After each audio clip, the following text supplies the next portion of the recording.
त्यांची सेवा कर, पण मनातली भावना त्यांना कधीच सांगू नको. ते तुझ्या मनातलं ओळखतील, तुझी इच्छा पूर्ण करतील. राघोजीला आनंद झाला. संन्यासाच्या पाया पडून घरी आल्यावर आता आई वडिलांना सांगावं, वय लहान आणि आई वडील आपल्याला पाठवणार नाही. आता अक्कलकोट कुठे हे सुद्धा आपल्याला माहिती नाही. सायंकाळची वेळ होती. आई वडील झोपलेले होते. बहिणीजवळ गेला, बहिणीच्या डोक्यावर हात फिरवला आणि लहान बाळ ते, बहीण लहान होती, तिच्या मस्तकाचं चुंबन त्यांनी घेतलं आणि तिच्या कानामध्ये सांगितलं, ताई तुझ्या लग्नाची तयारी करायला जातोय. तुला राजकुमारी सारखं लग्न केल्याशिवाय मी घरी परत येणार नाही. त्याची व्यवस्था ही मी करेन. बहिणीला असं सांगितलं आणि राघोजी स्वामींच्या मार्गाने निघाला. तो राहतो कुठे, अक्कलकोट कुठे हे सुद्धा त्याला माहित नव्हतं. प्रत्येकाला तपास करत करत अक्कलकोटच्या दिशेने निघालेला होता.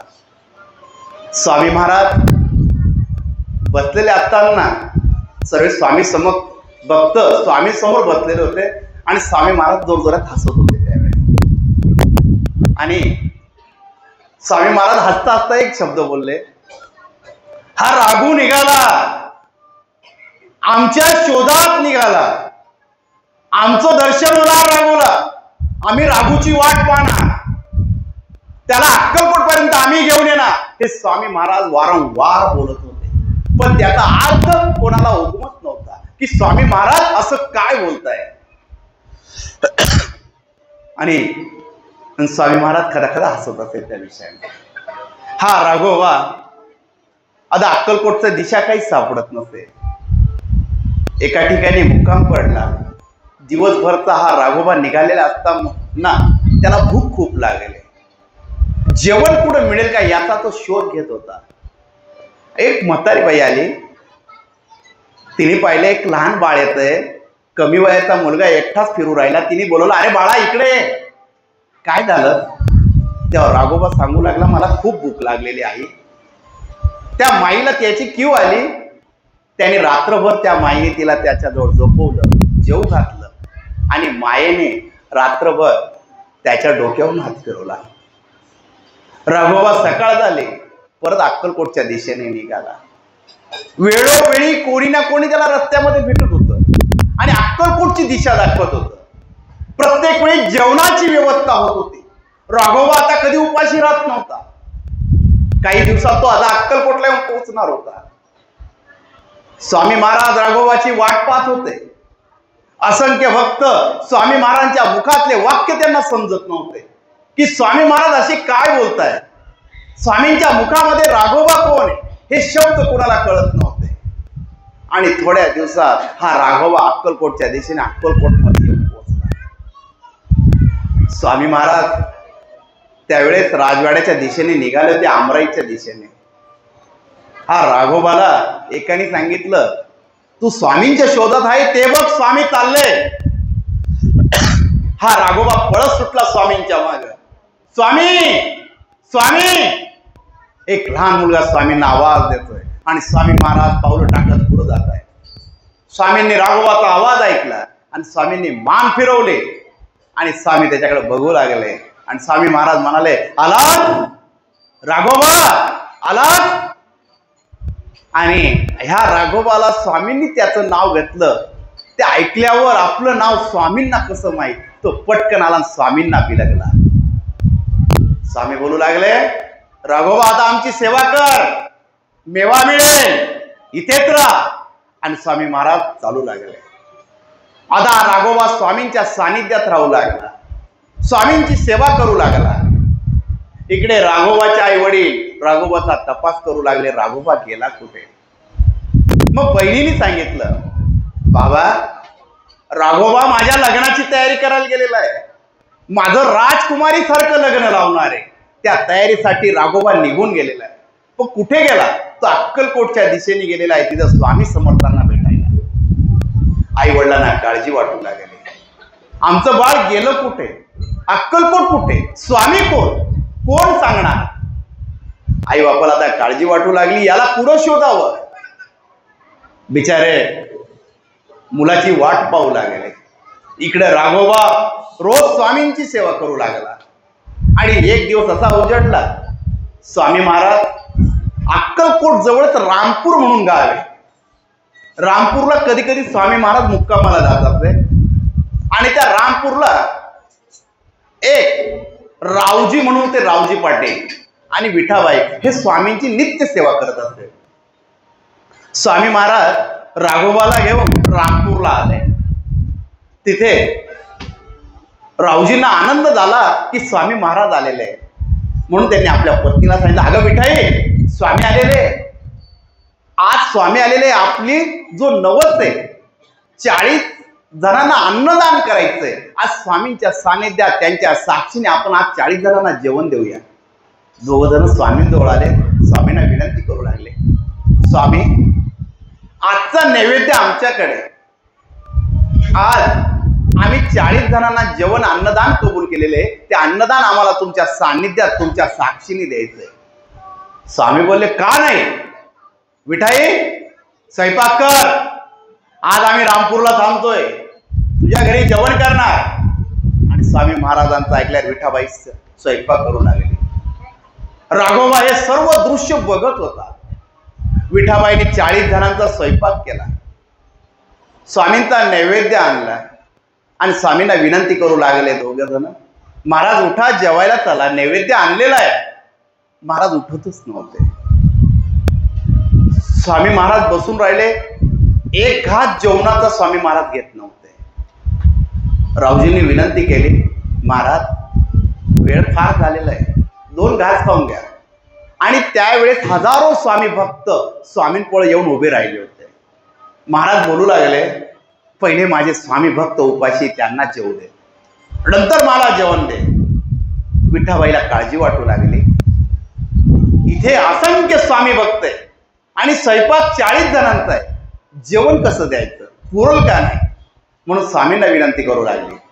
स्वामी महाराज हसले आणि बोलू लागले, अगं एक पाटी आण, त्यामध्ये सर्व स्वयंपाक ठेव. आणि सर्व स्वयंपाक पत्रवाळी खाली झाकायला लावला स्वामी महाराजांनी. आणि त्याच्यावर तुळशी पत्र ठेवायला लावले. आणि विठाईला सांगितलं, हा सर्व स्वयंपाक डोक्यावर घे, तुळशीला 11 प्रदक्षिणा मार आणि नंतर सर्वांना स्वयंपाक वाढायला सुरुवात कर. विठाईने स्वामींची आज्ञा मानली आणि सर्व स्वयंपाक डोक्यावर घेतला. तुळशीला प्रदक्षिणा मारू लागली. 11 प्रदक्षिणा झाल्या. सर्वांना अन्नदान देऊ लागले. 40 जणांचा स्वयंपाक होता. हजारो लोक जेवू लागले. अन्नदान जसंच्या तसं उरू लागले. आता 1000 लोक झाले, 2000 लोक झाले. रावजी तोंडामध्ये बोट घालून सर्व दृश्य डोळ्यासमोर बघताय. 2 नवरा बायको स्वामींजवळ आले. स्वामी, किती कृपा हो स्वामी महाराज तुमची, आम्ही 40 जणांचं अन्नदान केलं, आज एवढे हजारो लोक जेवत आहे. स्वामी महाराज काहीच बोलत नव्हते. हा राघोजी स्वामींकडे बघत राहिला. आणि स्वामींकडे बघत असताना स्वामी महाराज बोलले, अरे राघोबा, तुझी बी इच्छा आहे लवकर पुरी होईल. एवढंच स्वामी महाराज बोलले.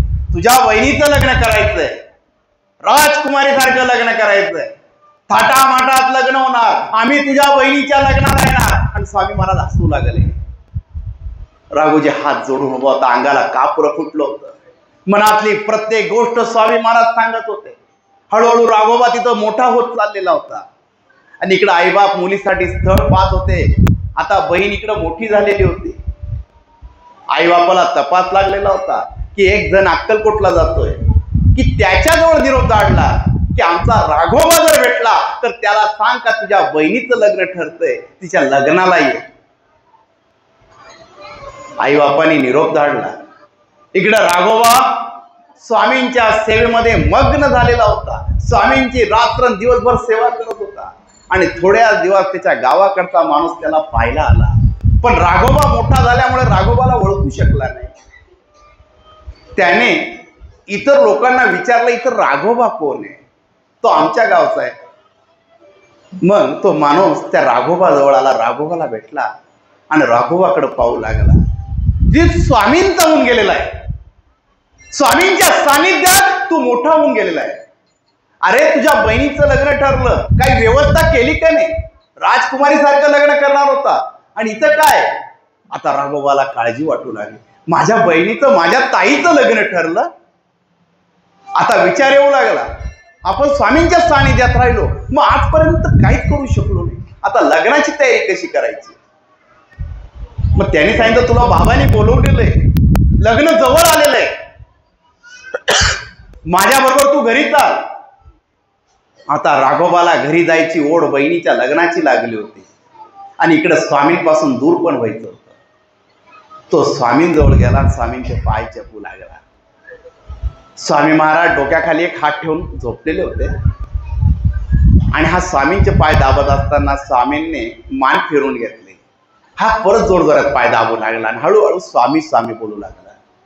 स्वामी रागात बोलले, अरे चल नेक चालता हो, थांबू नको अक्कलकोटला, बहिणीचं लग्न राजकुमारी सारखं करायचंय. एक काम कर, महाराजांजवळ 2 सफरचंद पडलेले होते, हे सफरचंद घे आणि जा बहिणीचं लग्न थाटामाटात कर, तुझ्या बहिणीचं लग्न राजकुमारी सारखं होणार आहे. स्वामी हसू लागले. 2 सफरचंद हातामध्ये पडले, आता बहिणीचं लग्न लावायचं कसं? पण स्वामींची आज्ञा मानली, झोळीमध्ये सफरचंद टाकले आणि स्वामींच्या पाया पडला, निघाला. आणि स्वामींना सांगतोय, स्वामी लग्नाला याल ना? हो हो येणार, तुझ्या बहिणीच्या लग्नाला आम्ही येणार आशीर्वाद द्यायला. स्वामी महाराज बोलू लागले. आता राघोजी घराकडे येऊ लागला. अर्धा रस्ता पार केला तेव्हा मनामध्ये काहीच विचार नाही. पण जेव्हा दोघांमध्ये विषय रंगू लागला की बहिणीचं लग्न आहे, मग विषय रंगल्यावर त्याला आठवू लागलं, चिंता वाटू लागली, काळजी वाटू लागली. गाव लोकांना मी तोंड कसं दाखवणार? माझ्या बहिणीचं लग्न राजकुमारी सारखं करणार कसं? गाव जवळ येऊ लागलं, काय करावं? डोक्यामध्ये असंख्य विचार येऊ लागले. आता गाव जवळ येताना एक रात्र झाली त्या ठिकाणी. एका गावाजवळ मुक्काम करू लागला. रात्रभर विचार करत होता. इकडे राजवाड्यामध्ये राजाला एक राजकुमारी सुंदर झालेली होती आणि त्या राजकुमारीची तब्येत खराब झालेली होती. वैद्यांना बोलवण्यात आलं. वैद्यांनी त्या राजकुमारीला तपासलं. तब्येत खालावत चालली होती. हुशार हुशार वैद्य येऊ लागले, पण राजकुमारीची तब्येत काही सुधरत नव्हती. एक वैद्य आले, त्याने तिची नाडी तपासली आणि राजाला विनंती केली, आपण मुलीला वाचवू शकतो. पहाटेपर्यंत जर हे औषधीला सफरचंदच्या रसामध्ये दिलं तर मुलीला काही रोग राहणार नाही, पटकन बरी होईल. आता राजा विचार करू लागला, आजूबाजूला सर्व ओसाड आहे, सफरचंद आणायची कुठून एवढ्या रात्रीचे? एवढ्या पहाटेपर्यंत भेटणार कुठे? आपण दुसऱ्या राज्यामध्ये शिपाई पाठवले तरी आपल्याला 24 तास ते 3 दिवस लागतील. रात्रीचा प्रहर चाललेला होता, 3 ते 4 तास बाकी होते आणि 3 ते 4 तासामध्ये सफरचंद येणार कुठे? आणि तो राजा सुद्धा दत्त भक्त असल्यामुळे तो दत्ताच्या मूर्तीजवळ बसला, दत्त महाराजांना विनंती करू लागला. राजाने रात्रीची दवंडी पिटायला लावली. जो कोणी सकाळी सफरचंद घेऊन राजवाड्यात येईल त्याला 100 मोहरा राजातर्फे देण्यात येईल. ही दवंडी सर्व ठिकाणी पिटण्यात आली. हा एका गावामध्ये थांबलेला होता. पहाट होत आली होती. घराकडे निघालं, गाव जवळ आलं. गाव जवळ आल्यावर काळजीमध्ये चिंतेमध्ये पडला होता आणि महाराजांची विनवणी करू लागला, महाराज काय दिले सफरचंद, काय करू? आता हे खराब होऊन चालले, फेकून देतो स्वामी महाराज, नको मला तुमचे सफरचंद. आणि रडू लागला आणि स्वामींचा धावा घेऊ लागला.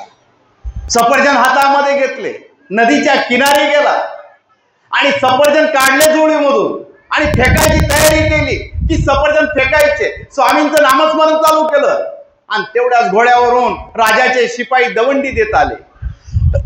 सफरचंद हातामधून खाली पडणार आणि तेवढ्या दवंडी कानावर पडते.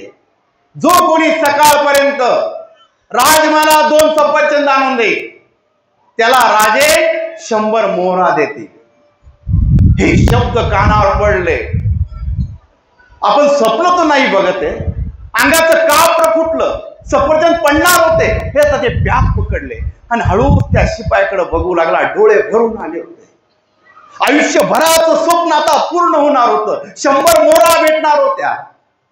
महाराजांची आठवण काढू लागला. स्वामी महाराज सफरचंद दिले मला, मी समजू नाही शकलो स्वामी महाराज तुमची लीला. तुमच्या लीलांना अनंत नाही स्वामी महाराज. डोळे भरून आले आणि तिथं खालून कोसळून पडला. सफरचंद छातीशी लावतोय, स्वामींचं नामस्मरण घेतोय. स्वामी माझी चूक झाली, माझा विश्वास डगमगला स्वामी महाराज. पहाटेची वेळ झालेली होती. शिपायांचे शब्द कानावर पडलेले होते. हा सफरचंद घेऊन पळत सुटला राजवाड्याकडे. राजवाड्याकडे पळतोय. त्याच्या मागे जो त्याला घ्यायला आलेला आहे तो पळतो. अरे काय झालं, का पळतोस ते? शब्द फुटत नाही, तोंडातून एक शब्द बाहेर पडत नाही, फक्त अश्रू वाहू राहिले. काय बोलावं?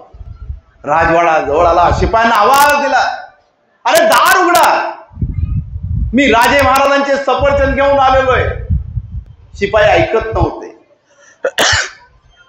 त्याने जोर जोरात आरडायला सुरुवात केली.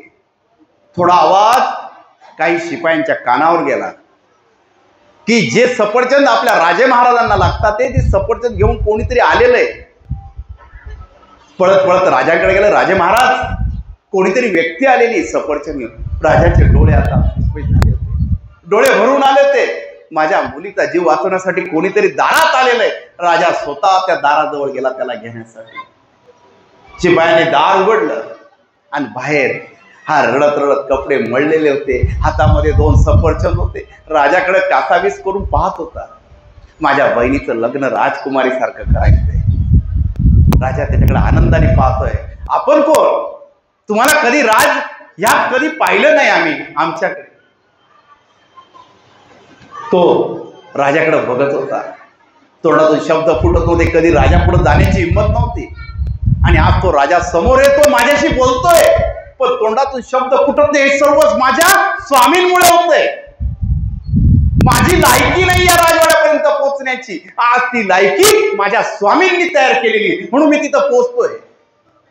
स्वामींचं नाव दिसतंय, स्वामींचा चेहरा डोळ्यापुढे दिसतोय. समोर राजा उभा आहे. राजाने त्याच्या हातात ते सफरचंद घेतले, त्याला घरात बोलवलं आणि दोघा नवरा बायकोनी त्याचे पाय धुतले, राजाने राणीने. आणि ते सफरचंद त्यांनी वैद्याजवळ दिले. वैद्याला ज्या वेळेस सफरचंद लागलं ते वैद्याने त्याचा रस काढला आणि त्याच्यामध्ये औषध टाकलं आणि त्या राजकुमारीला पाजलं. काही वेळात राजकुमारी शुद्धीवर आली. राजा आपल्या मुलीजवळ गेला, बिलकला आणि मुलीला जवळ घेतलं, डोक्यावरून हात फिरवला. बाळा, शुद्धीवर आलीस? आणि त्या मुलाकडे पाहू लागला, राघोजीकडे पाहू लागला. अरे राघोजी, काय पाहिजे तुला सांग, तुला राज्य देऊन टाकतो. आज ह्या माझ्या मुलीच्या जीवापुढं हे राज्य काहीच नाहीये. राघोजी पाहू लागलेला होता. मनातली इच्छा आज पूर्ण होणार होती. स्वामींनी सांगितलं होतं, मी लग्नाला येणार, तुझ्या बहिणीचं लग्न राजकुमारी सारखं होणार. सर्व स्वप्न आता पूर्ण होणार होते. राघोजी हळूच घाबरल्या आवाजामध्ये राजेसाहेबांना सांगतोय, राजेसाहेब, मला काहीच नको, फक्त माझ्या बहिणीचं लग्न तुमच्या राजकुमारी सारखं लावा, हीच माझी इच्छा आहे, बाकी मला काहीच नको. राजा बोलू लागला, अरे तुम्ही माझ्या मुलीचा जीव वाचवलेला आहे. तुझ्या बहिणीचं लग्न माझ्या मुलीसारखं लग्न होणार, तिचं लग्न एका राजकुमारी सारखं होणार, असा राजा बोलू लागला. शब्द आठवू लागले लहानपणाचे, चोरून बघितलं आठवू लागलं की ह्या राजवाड्याच्या बाहेर मी एक चोरून पाहत होतो, माझ्या बहिणीला सांगत होतो की तुझं लग्न राजकुमारी सारखं लावणार. सर्व आठवू लागलं. राजाजवळ गेला, पाया पडला आणि स्वामींची लीला म्हणून आता घराकडे वळाला होता. घरी आला. राजाने काही मोहरा दिल्या, काही कपडे दिले, काही शिपाई त्याच्या बरोबर. तो घराजवळ आला आणि घर ठोकू लागला. बाबा, बाबा, दार उघडा. सकाळची वेळ होती. म्हातारे झालेले आईबाप, कोण आला एवढ्या सकाळी म्हणून त्याच्या वडिलांनी दार उघडलं. कोण? मी राघो, तुमचा राघो आलो.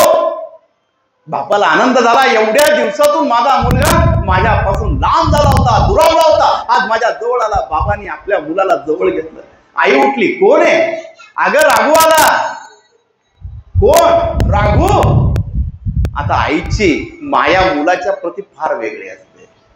कोणताही मुलगा असो, कसाही वागो, पण जेव्हा आईला कळतं माझा मुलगा आलेला आहे, तेव्हा ती मुलाचे वाईट वळणं, किती वाईट वागलेला आहे, कसा वागलेला आहे कधीच बघत नसते. फक्त माझा मुलगा आहे म्हणून ती जवळ जाते. अरे माझा राघू आला. आणि त्या मुलाचं मातृत्व ती आई तिच्या डोळ्यामध्ये साठवते का माझं बाळ आलेलं आहे, ते मातृत्व जागं झालेलं आहे. राघू आपल्या आईकडे पाहतो, आई मी आलो.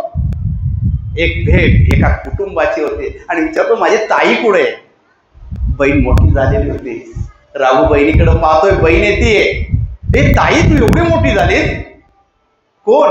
राघू दादा. राघू दादा म्हणून बहीण अशी बिलगली.